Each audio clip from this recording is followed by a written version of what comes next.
Mr. Twiddle's Bonfires. Guy Fawkes' Day was coming near.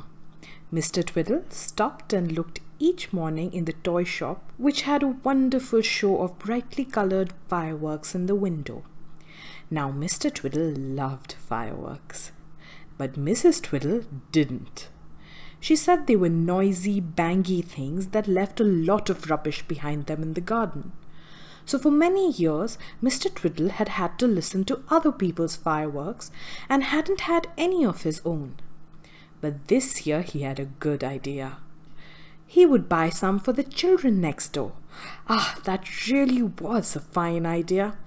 Then Mr. Twiddle could look out of the window and see the children letting off the fireworks, and it would be as good as setting them off himself. So on Bonfire Day, he went to the toy shop and bought a fine collection. There were 6 rockets, 4 Roman candles, any amount of squibs, 4 large Catherine wheels, and a great many little odd fireworks that he didn't know the name of. The man put them into a big paper bag and gave them to Mr. Twiddle. When he got home, he found that Mrs. Twiddle had put on her gardening boots and coat and was going down the garden. "Oh, there you are, Twiddle," she said. "Put on your gardening boots too and come along with me. It's quite time we took down the old bean poles and sweet pea sticks and burnt them all, along with the other rubbish. It's a fine afternoon, so it will do us good." "Right," said Twiddle, and he put on his old boots. He went down the garden carrying his bag of fireworks, for he meant to hand them over the fence to the children when he saw them. He popped them into the wheelbarrow and went to fetch his fork. Mr. and Mrs. Twiddle worked hard. They took up all the old poles and sticks, put aside those that would do for another year, and threw the others on the bonfire. What a lot of rubbish there was! Old stems of cut-down plants, rotten potatoes, bad apples. Oh, a heap of things that badly needed burning. "If there's one thing I do like," said Mr. Twiddle, building up the rubbish heap, "it's a good bonfire." He pushed a sheet of newspaper at the bottom of the heap and set a light to it. It flared up, and the bonfire began to burn merrily, for Mr. Twiddle really was good at getting bonfires going. He leaned on his fork and watched the fire. Soon it began to die down. Mr. Twiddle called to his wife, "Bring some more rubbish. It wants feeding a little." Mrs. Twiddle piled some old sticks into the wheelbarrow and wheeled it to the fire. She tipped the barrow over and everything went onto the burning heap. Mr. Twiddle forked it into the heart of the bonfire. "That's fine," he said, pleased. "My word, wife, hark at the crackling." But there was soon something else to listen to besides the crackling, for Mrs. Twiddle had emptied the bag of fireworks on the bonfire too.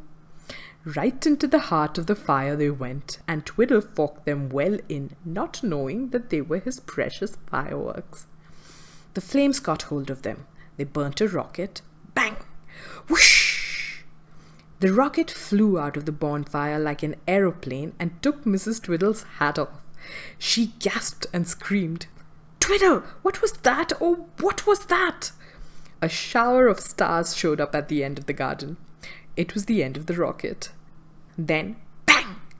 Another one went off and shot out of the fire between Twiddle's legs, knocking away his fork as it went. "Ooh!" said Twiddle in the greatest surprise. He jumped well away quickly as another rocket soared over his back, showering him with coloured stars. The Catherine wheel sputtered and fizzed. The Roman candles exploded with a roar. The squibs and other little fireworks went off bang and jumped out of the flames as if they were alive. "Save us! What's all this?" screamed poor Mrs. Twiddle, jumping out of the way of a firework that seemed to want to hop on her toes all the time. "Ow! Get away, you horrid thing! Oh, there it is again! Will you get away?" Twiddle stared in surprise at the bonfire. Then he suddenly guessed what had happened. Mrs. Twiddle had emptied his fireworks on the fire. "Oh, you threw all the fireworks I bought for the children next door onto the fire!" he cried. "You silly woman!" "Silly woman indeed!" said Mrs. Twiddle angrily. "Why didn't you tell me you had got fireworks in the barrow? Silly man! Very, very silly man!" "Well, I must buy some more for the children," said Twiddle, jumping out of the way of a rocket. "I'm tired of this. I'm going in." "Twiddle, just listen to me," said Mrs. Twiddle firmly. "You are not going to waste your money on any more fireworks.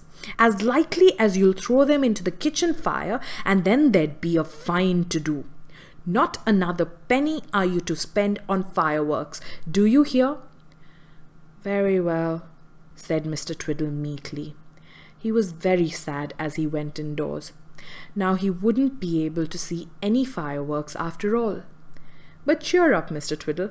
The children have bought plenty for themselves, and if you only go upstairs to your bedroom window, you'll see them all. So cheer up, Mr. Twiddle.